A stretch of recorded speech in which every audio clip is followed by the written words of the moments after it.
Welcome to school Bangladesh. আমার নাম মারিয়াম এবং আমরা লাস্ট লেসনে বা লাস্ট ভিডিওতে স্টেপ 11 থেকে স্টেপ 15 পর্যন্ত শেষ করেছি এবং এই লেসনে আমরা স্টেপ 16 থেকে স্টেপ 20 পর্যন্ত শেষ করব। তো এখানে বলা হয়েছে it is time to add a new section, add a second section element below existing section element. তো বলা হয়েছে এখন আমাদের সময় হয়েছে একটা সেকশন এলিমেন্ট অ্যাড করে দেওয়ার জন্য এবং এই সেকশন এলিমেন্টের নিচে আরেকটা সেকশন এলিমেন্ট অ্যাড করে দেওয়া। কারণ সেকশন এলিমেন্টের ওপেনিং এবং ক্লোজিং ট্যাগ বোথ অ্যাড করে দেব।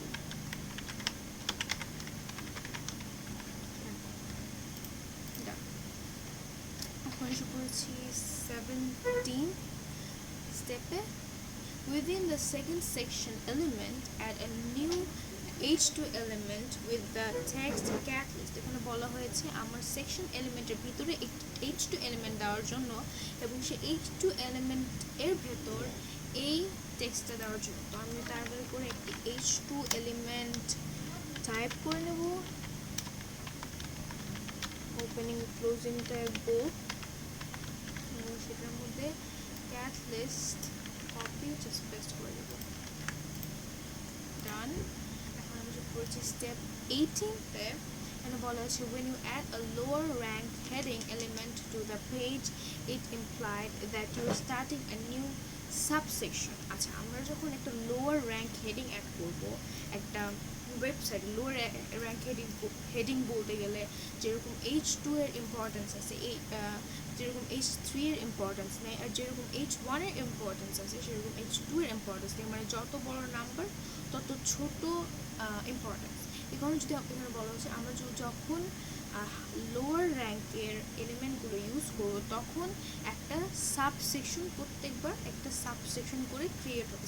সাবসেকশন বলতে গেলে মানে ছোট ছোট সেকশনের ভিতর আরেকটা সেকশন, এটাকে বলা হয় সাবসেকশন। এই সাবসেকশনগুলো ক্রিয়েট হবে। এখন after the last h2 element of the second section element add an h3 element with this text.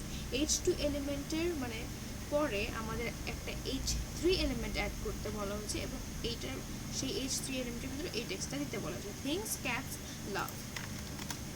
তারপরে করে h3 ওপেনিং আর ক্লোজিং ট্যাগ টাইপ করে নেব এবং জাস্ট কপি পেস্ট করে দেবো। Here we go. এখন স্টেপ 19-তে চলে এসেছি। এখানে বলা হয়েছে after the h3 element with the things cats love text add an unordered list ul element. Note that nothing will be displayed at this point. আচ্ছা, আমাদের একটি unordered list বা ul element h3 এলিমেন্টের নিচে অ্যাড করতে বলা হয়েছে। Unorder লিস্টের ভেতর আমরা মানে লিস্ট করি কোনো কিছু, বা উপরে যে আপনারা দেখতে পারেন যে কোনো একটা ওয়েবসাইটের ভিতরে গেলে দেখতে পারেন উপরে ছোট ছোট অপশন থাকে লোগোর পাশে, একদম সাইডে বা একদম লোগোর পাশাপাশি থাকে মাঝে মধ্যে, সেগুলো আনঅর্ডার লিস্ট বা অর্ডার লিস্টে বানানো হয়। অর্ডার লিস্ট হচ্ছে ওএল এবং আনঅর্ডার লিস্ট হচ্ছে কি ইউএল। সো আমরা এখানে আনঅর্ডার লিস্ট দিতে বলা আছে, তো এখন সাবমিট করে দেব। তো এখানে স্টেপ 20 চলে এসেছি। এটা আমাদের ভিডিওর লাস্ট স্টেপ ফর টুডে। এখানে বলা হয়েছে use list item li elements to create items in a list. Here is example of list items in an ordered list. ul li, আচ্ছা এটা হচ্ছে কি এক্সাম্পল, এভাবে করে আমরা লিস্ট বানাবো। within ul element nest 3 list items to display 3 cats love. ওকে, তো আমাদের এটার ভিতরে 3টা লিস্ট বানাতে বলা হয়েছে। তারপর আমি একটা list element with opening and closing tag type করে নেব এবং সেটা আরও 2বার কপি পেস্ট করে নেব যেহেতু আমাদের 3টা লিস্ট দিতে বলা হচ্ছে, এবং এই 3টাকে কপি পেস্ট করে নেব।